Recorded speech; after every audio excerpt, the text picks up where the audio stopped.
All right. So, hi everyone. Welcome to the Perfecting Your Scholarship Application webinar. My name is Yang Lee, and I am with the MTI Student Association here at San Jose State, and a graduate student in the Masters of Transportation Management program through the Mineta Transportation Institute, which we are co-hosting this webinar with. As a graduate student myself, I know just how valuable scholarships can be in helping us reach our academic and career goals. And that's why we put together this session, similar to last year, to help you navigate the scholarship application process with expert advice. So today we're joined by four wonderful speakers who represent organizations dedicated to supporting students studying transportation. Each of our speakers has firsthand knowledge about the type of scholarships available, what their organizations look for in successful applicants, and they're here to offer valuable insights on perfecting your application. So here on the screen, you'll see the agenda for today. First, we'll go over briefly what MTI Student Association is and who we are. Then we'll kick off the presentations by our speakers, who are Sarah Brandenburg from CTF, Tina Malo from WTS, Midra Clark from COMTO, followed by MTI's own Franny, or Professor Edwards, who will present on the topic of letter of recommendation. I'll have the speakers introduce themselves more in detail on who they are and what they do during their individual presentations. Finally, then we'll close with tips and open the floor up for questions. Since we do have a packed schedule today, as each speaker will present for a range of 10 to 15-ish minutes, we'll reserve the time at the end of the session for your questions to respect each speaker's presentation time. However, please feel free to type any questions in the chat as they come to mind. We'll collect them and address as many as possible at the end. Also, please note that this webinar is being recorded, so you'll be able to revisit the session if needed. Additionally, if you like a copy of the presentation materials that we'll go over today, just let us know and we'll be happy to share them with you afterwards. So let's get started. Next slide, please. So for those of you who don't know, MTI Student Association is made up of students within the Masters of Transportation Management program, also known as MSTM, that is offered at SJSU's Lucas College and Graduate School of Business in partnership with Mineta Transportation Institute. So our purpose really is to build a community of students within the program, right? And supporting the academic and career development of students studying transportation at SJSU through extracurricular and professional development, leadership opportunities, and events. So hosting this webinar is one of the ways we're doing that this year. And so if you have any inputs or suggestions on the type of events you'd like to see or attend and be a part of later on in the future, please feel free to let us know. We'll be happy to consider your recommendations and try to fit it in the schedule this year if possible. We are organized to support the students within the program. Next slide, please. So really quick, I want to allow the board of the MTI Student Association this year to introduce ourselves. I'll go first. Again, my name is Yang. I am the president of the board and in my second year of the program, slated to graduate in June next year, and I work at BART.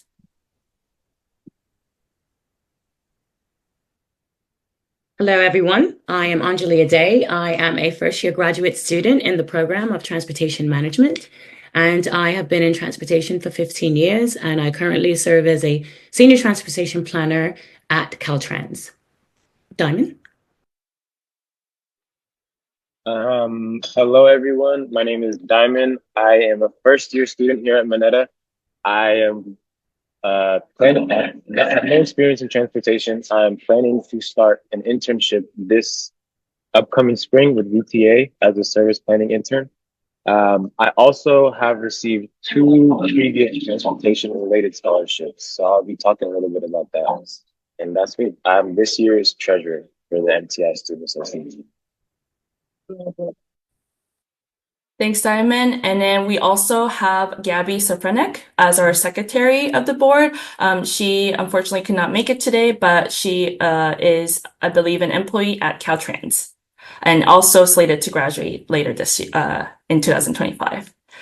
Okay, all right, great. Thanks everyone. And if anyone also is interested in becoming a member, please do reach out. Now, without further ado, let's welcome the first speaker and presentation of this webinar, Sarah Brandenburg from California Transportation Foundation. Hey, thank you so much. It's so great to be here with all of you today. I'm Sarah Brandenburg. I am a transportation consultant with Fair and Peers and on the board of the California Transportation Foundation, or CTF. Our CTF was really founded as a way for professionals working in transportation to give back to the industry. We have a mission to recognize, remember, and educate around transportation. So we can go to the next slide. I'll give you an overview of what that means to us in terms of recognition, remembering, and education. In terms of recognizing professionals and great projects in transportation, we have an annual transportation awards ceremony. We have awards we give in different categories and to different professionals, really for their years of service and for really interesting projects that are happening in our industry. So it's a very fun event if you ever have the opportunity to go. A lot of the CTF events rotate between Northern and Southern California. And so if one happens to be up in your area, I'd encourage you to go. It's really fun to hear about all of the inspiring work happening in the transportation field and meet a lot of folks in our industry. Good opportunity for internship networking as well. In terms of remembering, so CTF provides grants and matching funds for injured and fallen workers. One of the hard realities of transportation, many of us are planners and engineers and coming up with these great projects. At the end of the day, folks are out in the field building them, and it is a risky job. And so CTF really makes sure that we're doing what we can for anybody hurt on the job in a transportation project from the construction field to help them and their families continue after any grievances. And then finally, in terms of education, CTF offers over 45 scholarships. I know we're here today to talk about graduate student scholarships, but if you know anybody who's even in high school or an undergrad that's interested in transportation, please encourage them to check out our website as well. But we offer a variety of scholarships. If we go to the next slide here. I'll get into a little more detail about who's eligible for our scholarships. So students in undergraduate and graduate programs, and really what we're looking for is people interested in transportation. And I know that's why all of you are here, but these are the right scholarships to be applying for. We're very open to a variety of majors. It could be anything, civil engineering, urban planning, environmental type majors, but anything that you are inspired to do transportation in your studies and when you graduate. And we are looking for folks that are living in California, which I'm assuming everybody on this call is and has, proper documentation or U.S. citizenship to be here. So moving on to how to apply, we have a website. If you go to ctf.org, you will find our scholarship page. All of our scholarships are listed on our webpage, and we have a variety. We have scholarships that CTF on our own give out and that we have funding going secured for. We also have a lot of scholarships that we do with other folks that want to set up a memorial scholarship, for example. So if you go through our scholarship list, you'll see a wide variety of scholarships that we have open. There are still a couple that are open for the rest of this year. Most of them you'll see are going to open up again in 2025, and you can see the timeline on our website. And if you have questions about any of them, you're very welcome to reach out to, but our website has a lot of information. So if we move to the next slide. We use the Kaleidoscope platform for applying for scholarships. So it's an extra step you have to go through, but the advantage of using it is that once you've applied for one scholarship, a lot of your basic information is set up in our system and ready to go.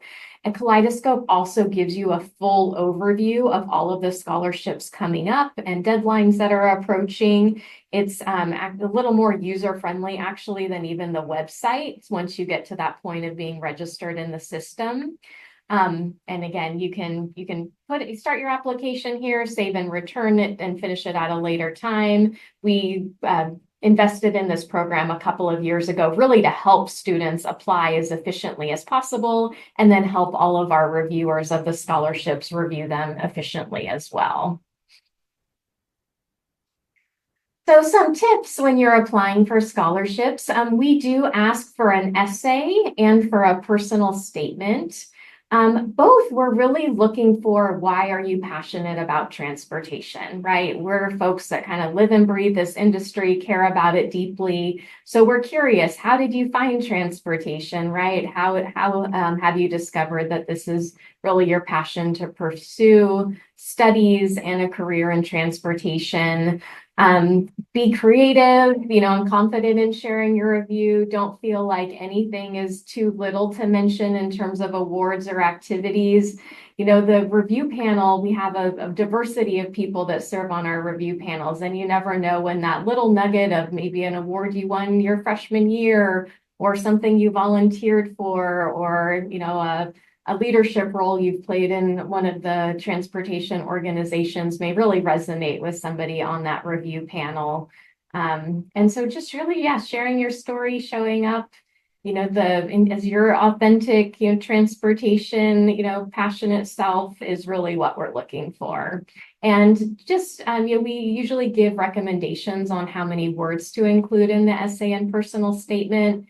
It's an approximate, but don't feel like you have to be overly lengthy in your response. Be concise, but very open to sharing as well. Another opportunity for those of you that aren't graduating this year is that we do have a CTF Education Symposium.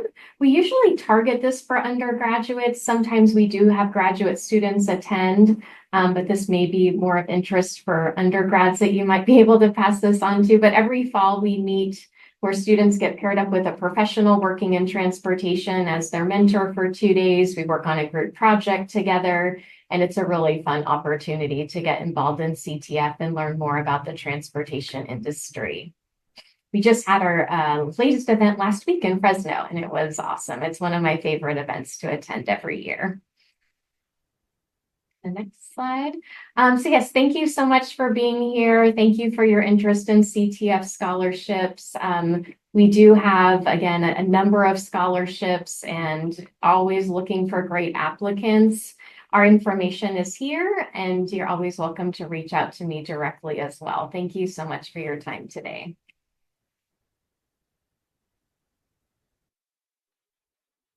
Thank you, Sarah. Now let's bring on the next speaker, Tina Amalo from WTS.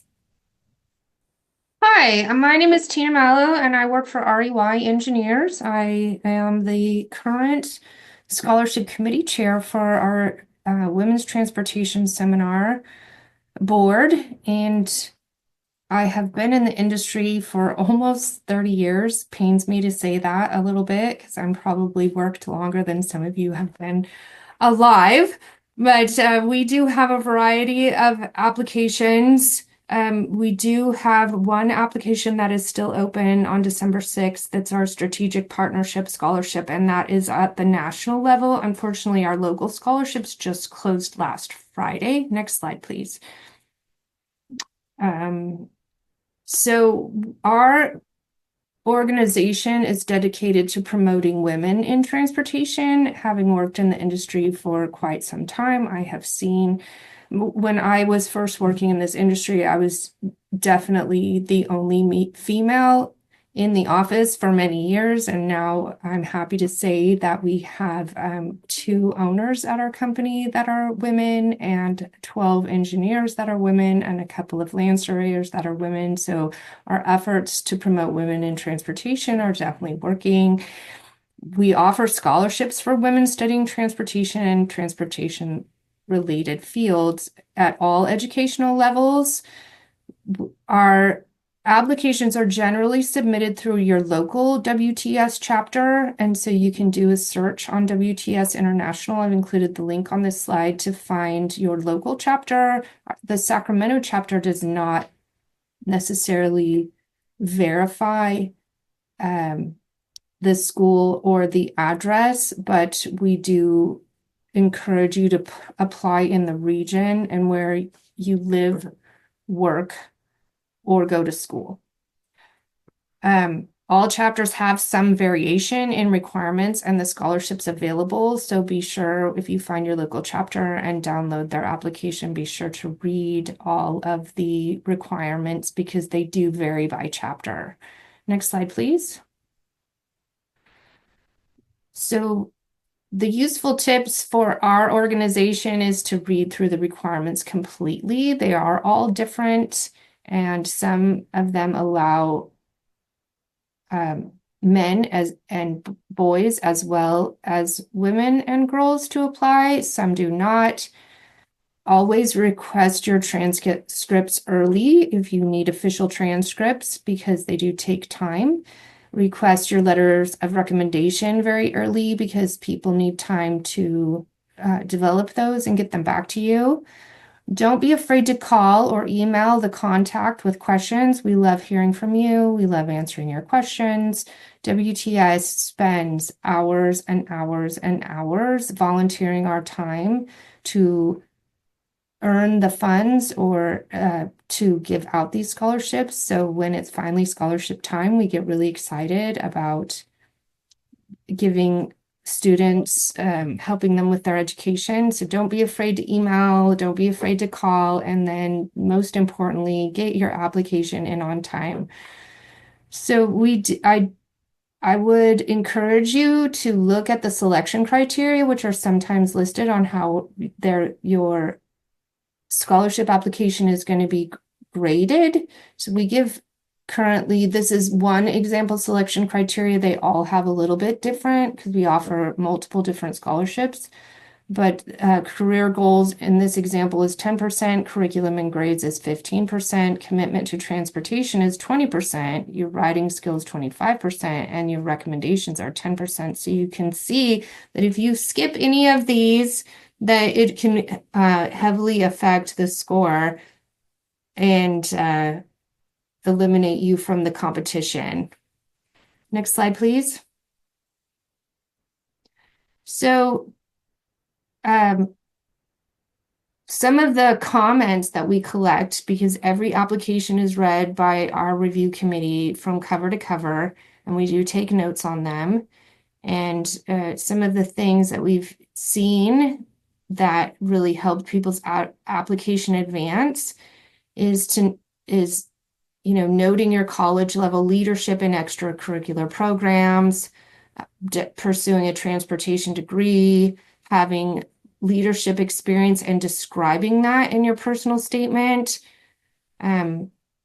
Anything that you can put in your application or your personal statement that relates to the goal of WTS or the specific scholarship. If you're applying for a leadership scholarship, mention your leadership.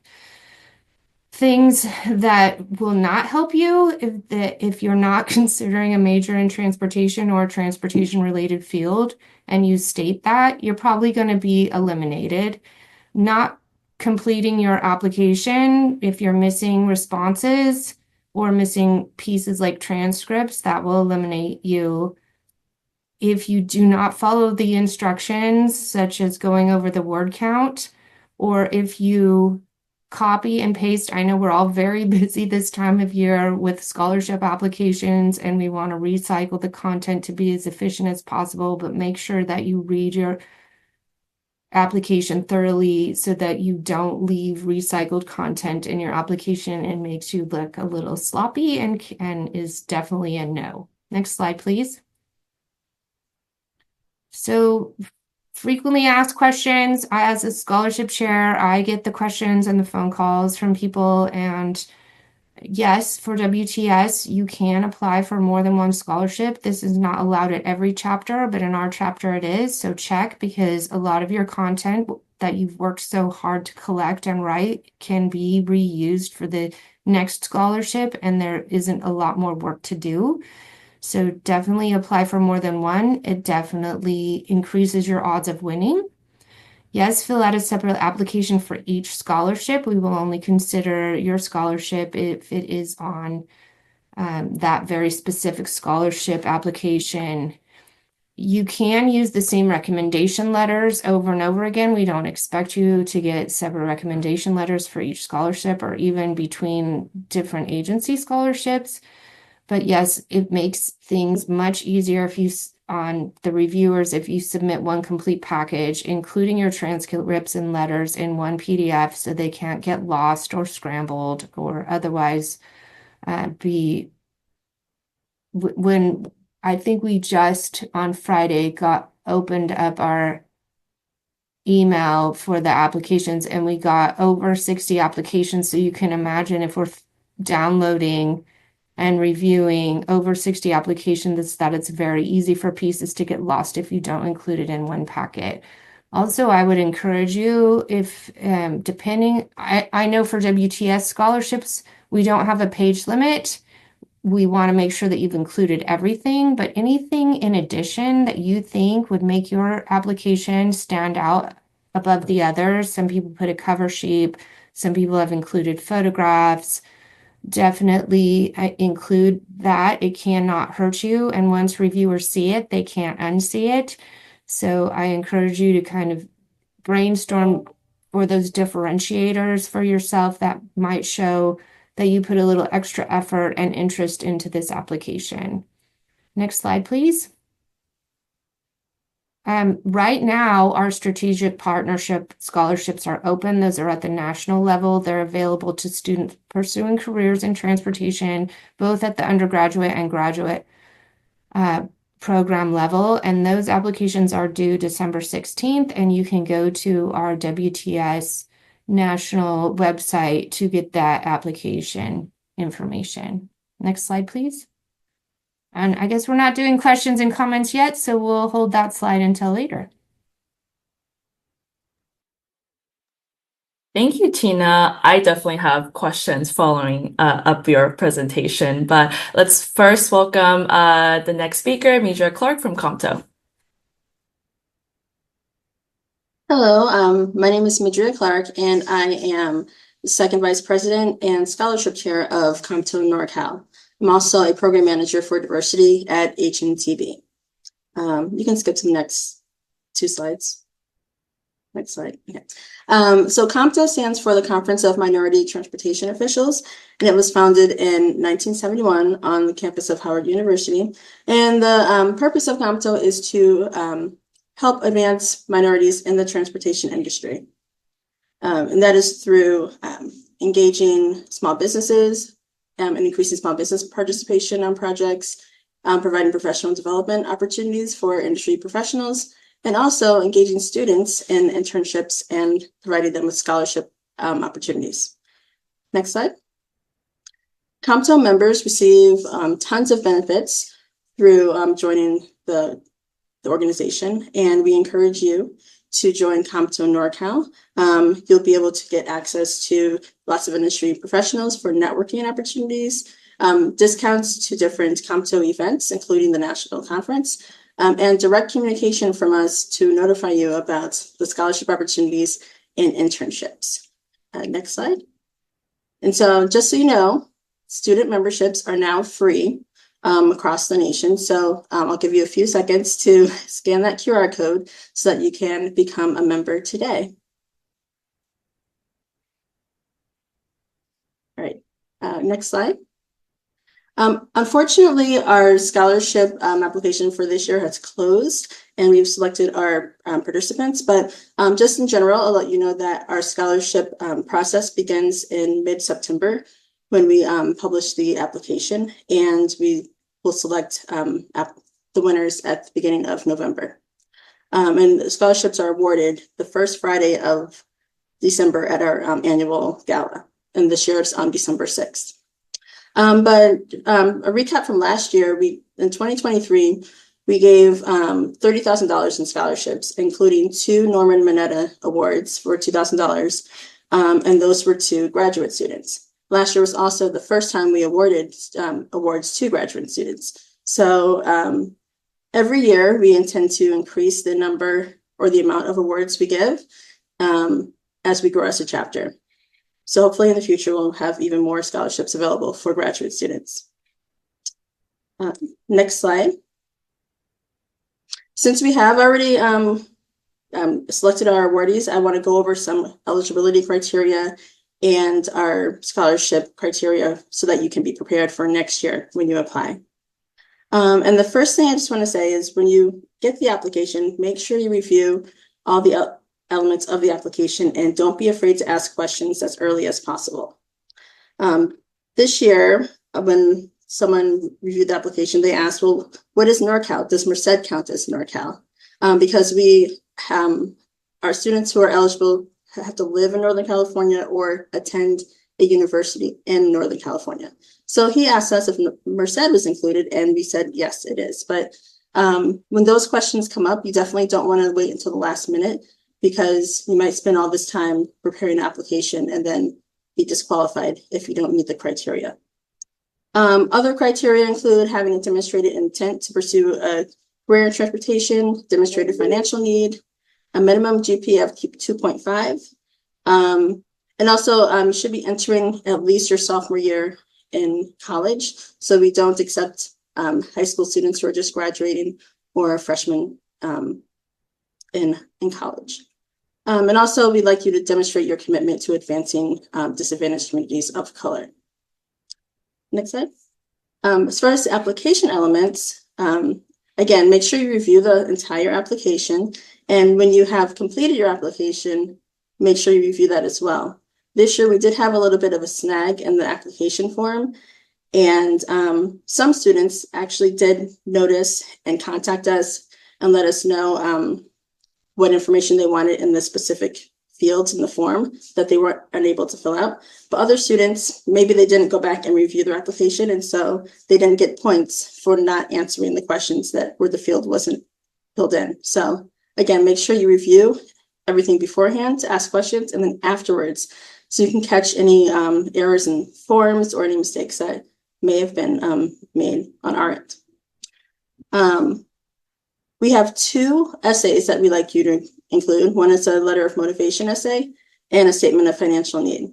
Now I've included the bullet points underneath so that you know that there are 2 elements related to the letter of motivation and then 3 parts for the statement of financial need. Each of them are 250 to 500 words. And so I'd say you want to maximize the word count so that you can get as much credit as possible, but you don't want to go over because then we won't review anything past the 500 words. So that's really important. But looking at the statement of financial need, again, there are 3 elements, and statement of financial need also gets 30 points as part of our evaluation criteria or part of our evaluation. So essentially each of these bullet points is worth 10 points. So you want to make sure that you hit each of the bullet points in your response. And to make it easy, I think it's always important to kind of like use the words in our questions in your response so that we know that you are answering the question specifically. We don't have any questions about whether or not you did address those bullet points. Again, also just to mirror what Tina said earlier, please try not to recycle content from previous essays for other organizations verbatim. We'll catch that, and it just shows that maybe you are as committed to this scholarship as you were to another. Next slide. Transcripts. We request that you include your entire college history with all of your grades. So this is important, especially for graduate students. This year, in some of our grad students, they only provided their grades for their current graduate school. So we need you to provide your undergraduate grades as well. A lot of times, first year graduate students from Moneta specifically will apply, and they may not have received grades yet. So that's another reason why it is important for you to include your transcripts from previous schools. And if you had attended community college before transferring to a 4-year, we need those transcripts as well. That just helps us see your complete college history and not have to make any guesses about your grades. Also, it doesn't have to be an official transcript, but it's always good to go to your office of registrar to request that unofficial transcript. I've seen folks go to their My Student page and just download that. And while that can still count, it isn't as neat and as clear as the unofficial transcripts you could receive from your office of registrar. So please, again, make sure you request that early from your office so that you can get that. And sometimes they provide secure documents, so you can't include them in a PDF with the rest of your materials, but that's okay. We'll accept them as secured files as well. We ask for a resume that's up to 2 pages. So again, make sure it's up to 2 pages and not any more than that. And as far as references, we require 1 reference that must be from an academic source, like an instructor, counselor, or advisor, but we suggest 2 references. And the second reference could be from a professional that you work with, another academic reference, or something personal. Again, to maximize your score, I suggest submitting 2. And we also give extra points if the letter is prepared on official letterhead. So again, all of these are just tips to help you maximize your score and prepare the best scholarship you can as possible. And if you are interested in applying for our scholarship next year, you can go to the link that is on the website or click the QR code. And we will take questions at the end. Thank you, Midria. Great tips. I definitely have follow-up questions after your presentation as well. Now we'll introduce Franny or Professor Edwards to talk on the topic of letter of recommendation. Thanks. Do you want to go to my slides, please? So if you, when you see the slides, you'll see they're death by PowerPoint. And I'm not going to sit here and read them to you because I know you're all literate because you're in graduate school. But I wanted to give a comprehensive list of things so that you'd have sort of a checklist to review as you're in the process of requesting and then following up on your letter. A couple points I want to emphasize is, first of all, please remember that you're asking a favor of somebody. Most of our professors at Mineta are doing their teaching as an ancillary professional contribution. Many of them have full day jobs, 40 hours a week, and sometimes many more than that. And so you're asking them to take some of their time to provide you with a service. So please remember that when you make your request. I got an email once from a student that said, "Hey, Prof, need a letter of rec by Friday attached." Seriously, I got that from a graduate student. So you can imagine that I wasn't really thrilled to be writing that letter. So you would like to make yourself more available to the professor for questions that might come up, and also to be more polite in the way that you make your request. One good strategy can be to go to office hours. All the Mineta professors have office hours at least once a week. And if you drop into office hours, then you can have a conversation with the professor. And that's generally the most productive way to make your request for a letter, because then the professor can ask questions and clarify.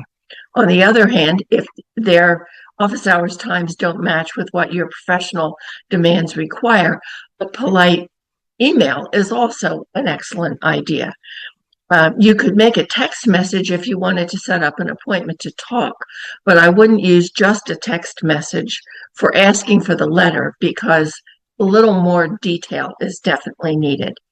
So the first thing is, be sure that the professor you ask actually knows who you are. And that may seem obvious, but I've had students who were in classes of 40 and 50 people who asked me for a letter of recommendation, and I couldn't even call up their face in my mind. So make sure that you've had some connection with the professor previously, either through visiting office hours or participating actively in class, maybe making a presentation in class, so that your image is before the professor when they're asked will this student make a good recipient of a scholarship? Next, please. So as I said, make your request in writing, and I have some detailed information about the things that the professor needs to know. And as several of my preceding speakers have mentioned, you need to allow the professor enough time. I would say 2 weeks would be a minimum, because the person is going to first have to read all the information about what the letter is expected to contain. And then they're going to have to go back and look at your materials, look at the grade you received, look at any papers you submitted, so they get a sense of what they can say about you that's constructive and helpful and transportation specific. Next slide, please. So be sure that you attach everything to the requesting email that you will need the professor to have. So they'll need the URL for the website where the instructions about the scholarship can be found, because the professor is going to want to look over all the elements that are going in to help them tailor their letter appropriately.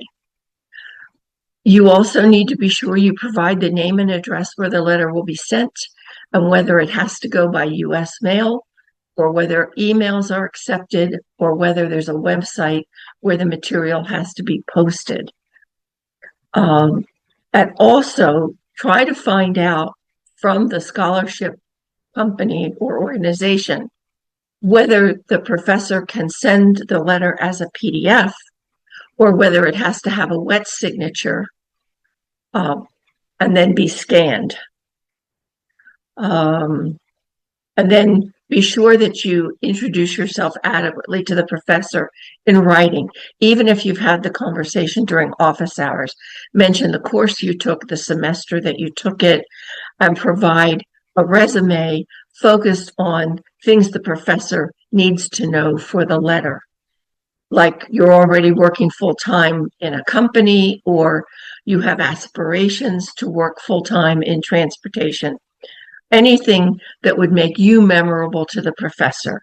For example, the topic of your final paper or a leadership role that you took in class. Next slide, please. Also be sure that you close the loop.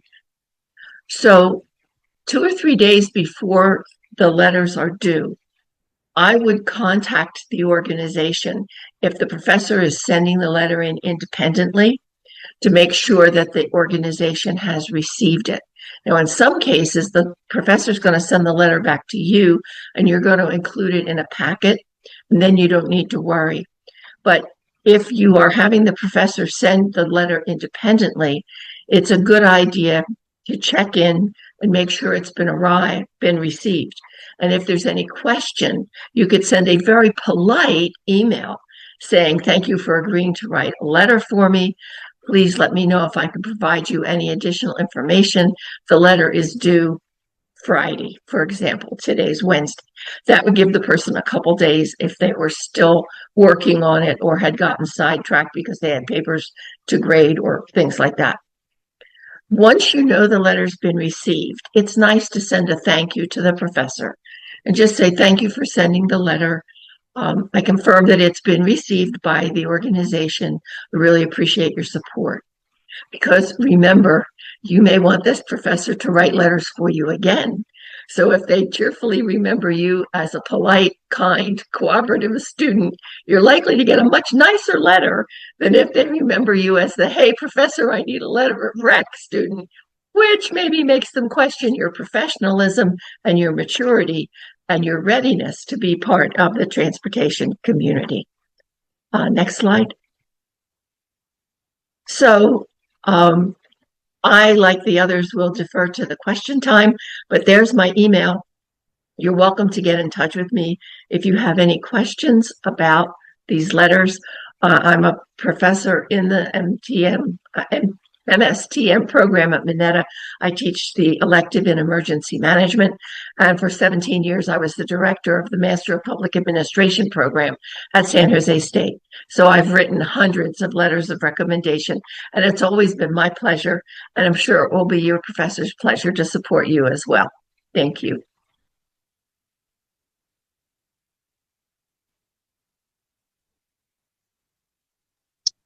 Okay, now that we've heard from Brainy, I'd want to discuss just some tips that we presented as the Student Association. If you could press the next slide. So I'm going to actually start with the don'ts. I believe these are probably the most important things you can read on this list. Um, First being don't go off topic, and it kind of goes hand in hand with the third bullet point on the do's, being specific. When you're writing these papers or when you're writing these different documents, be as specific as you can. A lot of the times you have a limited word count. And so if you're going off topic or wasting words that aren't necessarily useful, you're kind of wasting space on that application, but you're also kind of showing the scholarship chair that you're not really, attentive. Um, the second one is going over word counts. So just making sure you're mindful of, whether it's 500, whether it's a full page, whatever it may be. And in today's day and age, I mean, there's Grammarly, there's a bunch of other AI tools that you can use to help spell check and proofread, or even just having a second person, like reading over your application or your letter of motivation helps a lot.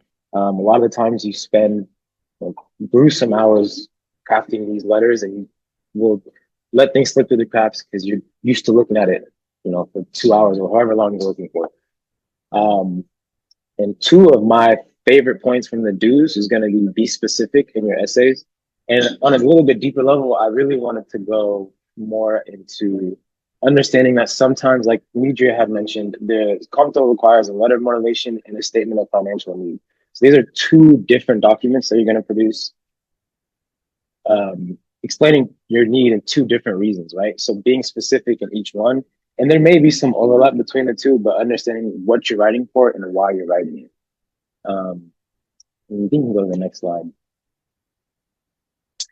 And then for those of you here, if you press the check box, you should be receiving this slide deck in your email post. I recommend going through, obviously below the first three, you'll see different American transportation roundtables that also provide scholarships. So beside from CTF, COMTO, familiarize yourself with some of these other organizations that may have other scholarships coming up. And even like I know the MTI fellowship is supposed to be due at the end of this next month, if I'm not mistaken. So that's something you could hop on right now. So these are very useful links for you to kind of get a gauge as well as what's out there outside of this. Next slide, please. And just as important as it is to secure the funding, I think it's also very important to secure the relationship. So understanding MTI, or the Meta Transportation Institute, is hosting a Connecting Your Career panel where they invite all the 10 groups you see on that flyer there to kind of give a little spiel about themselves. And for you as a student, this is very useful because what if you receive that scholarship? How do you act on it, right? You've been granted money. Now what? It's making sure you secure that relationship and prolong that growth for yourself, but also for the organization. Maybe you can come back and win another one. Maybe you can get a job through a company that's in one of these organizations. So just as important as it is to get the money, I think you should also stress post facto, or the relationship factor. So this, I believe, we will drop the link in the panel invite, but this is next week, sorry. We can go to the next slide. And yeah, so this kind of wraps up all that we have. We'll now open the floor up to questions. I see Nidria has her hand up. We can start there, and then I know there's one in the chat that we'll address after. Yeah, thank you, Diamond. I just wanted to follow up on something you mentioned. Diamond said two letters that are very important in today's society, AI.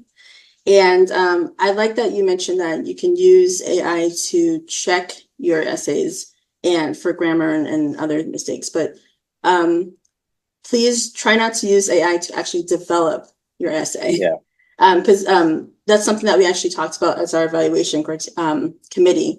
And there are tools that we can use to check to see if an essay has been written by AI. We did not invest in those tools this year, but we can tell when someone has used AI to write their entire essay or not. So just be mindful of that.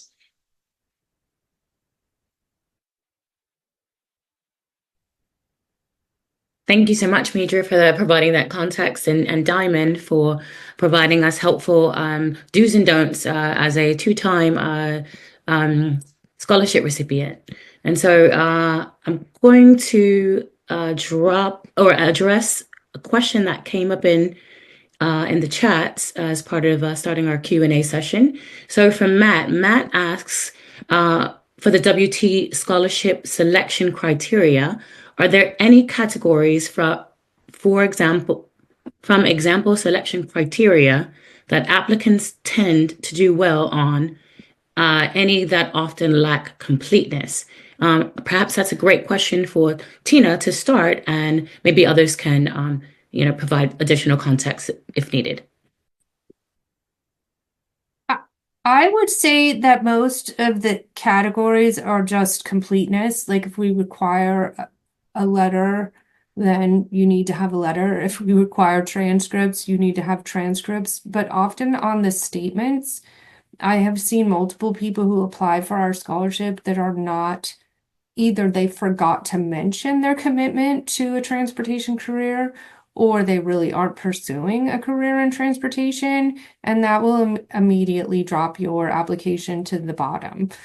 So it is a women's transportation seminar. It's definitely transportation oriented, and you need to show some sort of relationship between the category and your personal statement. I can add to that as well. I know I showed one of the criteria was to demonstrate a commitment to disadvantaged communities of color. And whether or not we actually wrote that, it's just important to think about the organization that you are trying to get a scholarship from.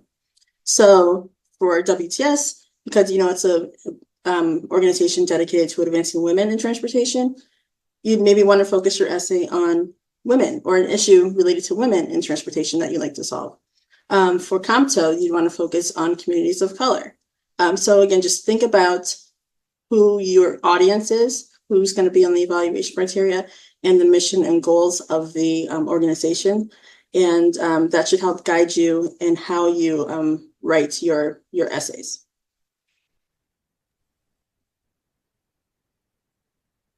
Excellent. Thank you so much. Would others like to chime in, or? Yeah, I can add something to that. I think also one thing that I did very well was trying to mend my experiences or make them in the most presentable way to what I'm applying for. You're obviously not going to be like a jack of all trades and have extensive experience in the specific like requirements that they're asking you for, but how can you make what you've done compatible with what you're applying for, or what skills did you learn that may be useful for what they're looking for? So just trying to link the two between, okay, this is what I've done, and how can I make sure that that looks good to them as well? Because I don't have time to get 6 months in 2 weeks, right? I can't learn all this. So that's what I would add. Thank you. We have one more question in the chat from Alma. She asks, do you have to be a member to apply for the scholarships? I, just being a long-time member of WTS, gave a very short answer and said no, but I will pose it. Other organizations may have a different perspective or response. You did not have to be a member of WTS to apply for our scholarship, although I would highly encourage you to check out your local chapter. Most of our chapters have free membership for students and a lot of opportunities for networking. And remember that your activities within WTS would reflect well on an application, as well as the activities that you're doing will help create networks and relationships that will help you when you are finished with your schooling. And for COMTO, it's the same. I mean, Tina just said that beautifully. You do not have to be a member of COMTO, but it really does help. You already have that network and reflect that experience on your application. And rounding out, Sarah from CTF says the same. You do not need to be a member to apply. We also have, I know I saw another question here from Matt. Can Tina from WTS expand on the use of photos within the application? So the one example that I'm thinking of is someone who volunteered with an elementary school in a STEM program, and they had pictures of their students that had done a project with them. Now, we do redact all of our applications and try to redact any sort of identifying your name. So I would think it would be somewhat complicated to include photos of yourself, but definitely photos of any kind of volunteer work you've done or any sort of proof of the things that you've been involved with. And pictures are always drawing your attention, so it will capture the attention of the reviewers and will sort of reinforce the activities that you've listed.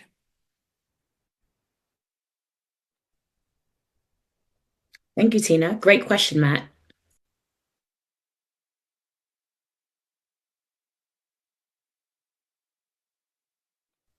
I don't see any other questions. Maybe our very own members of the MTI SA would like to ask a question. Yeah, actually, the two questions for Matt were the ones that I was interested in asking Tina. That is the first time I kind of heard about incorporating photos, but good tip in regards to like not showing like yourself, right? It makes sense that our names and our identity are redacted from the application itself. So that was a really great tip. I guess one of the questions I did have is in general, I think, Tina, you mentioned that you have around 60 applications that kind of came in, right? So it's fairly competitive. And the one thing is to just focus on is trying to kind of not only meet all the criterias, but also kind of try to really bring what's really unique to you, right? I guess, can you provide any examples of how an applicant has successfully tried to put themselves kind of apart from all the other applications, right? Because I'm sure scholarship applications is a really competitive process. Maybe any further tips from, not only WTS, but CTF and COMTO on what examples have you seen that really drove an applicant to be like, okay, like this person is our top candidate to receive this scholarship. That'll be helpful.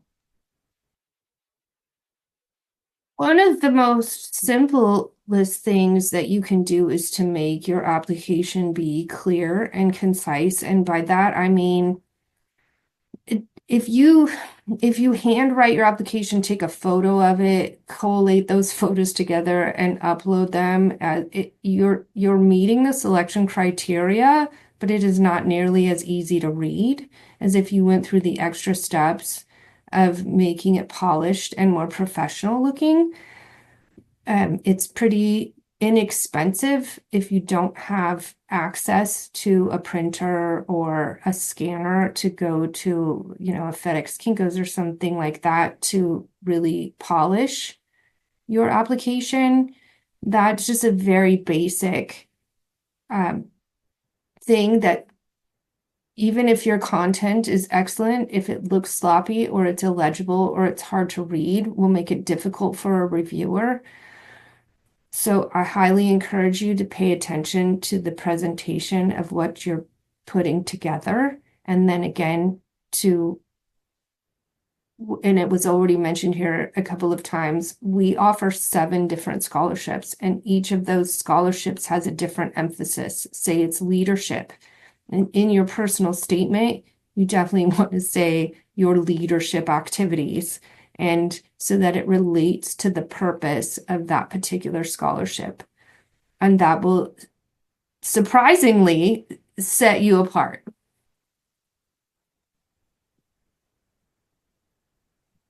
Thank you for that that last bit of great. Yeah, I just wanted to add, for me, what sets things apart, I don't know if it's because I'm a journalism background and love writing, but a well-written essay. Good writing always sets people apart. And not only that, but like telling a story in your essay that is really personal, because that can really grab someone emotionally, and you get emotionally attached to that person as well. But besides the story, just having something that's well written, make sure that you just get your essays reviewed by others and edit them. Do not just write something once and submit it. Take the time you need to perfect it, so that it does stand apart, and we can evaluate it with the highest score possible. And I also encourage you, and we do this in our professional life. We always have our stuff reviewed by someone else. We always have a second set of eyes on our work that before it goes out the door to our client. And if you do that with your scholarship application, you get a lot of good feedback and see things that you didn't see, or maybe mistakes that you didn't find, or maybe ideas from a different perspective that you didn't think of. So definitely having someone outside of besides yourself review your final application will show in the final product. Absolutely. Well, this was amazing. Thank you to all the wonderful the advice, our panelists, our speakers, those that attended, the students that provided fantastic questions for the process as we go into a new year and the fall semester. I just want to say to them, the students and everyone, but thank you for joining today's webinar, Perfecting Your Scholarship Application. If you have any follow-up questions, please feel free to reach out to MTI Student Association at that email there. And I'll leave you with the three takeaways. Be timely, start your application and the process early. Don't forget to close loops with those helping you. Be professional. Provide your professors with all the necessary information related to the scholarship, including clear instructions, perhaps your resume, and any other relevant materials. And lastly, be memorable. Include supplemental information, such as a photo, that can help your application stand out.